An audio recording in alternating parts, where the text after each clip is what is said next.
Now the Supreme Court has said it will soon decide whether former President Donald Trump could be kept off the 2024 ballot. It will consider whether the 14th Amendment bars Trump from holding public office due to the so-called insurrection clause. Arguments will be held in early February. Justices say they need to reach a decision quickly before voters begin casting presidential ballots. 33 states have efforts to remove Trump from the ballot.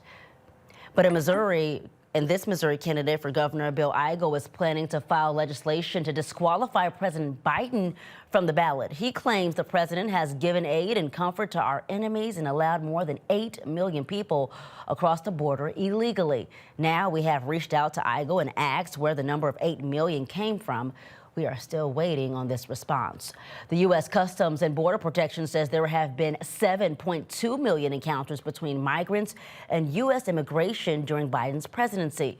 But that does not mean that 7 million people have come in. The data tracks events and not people. It also does not track expulsions, so an encounter does not mean someone was let in. We do know there have been more than 2 million expulsions from these encounters.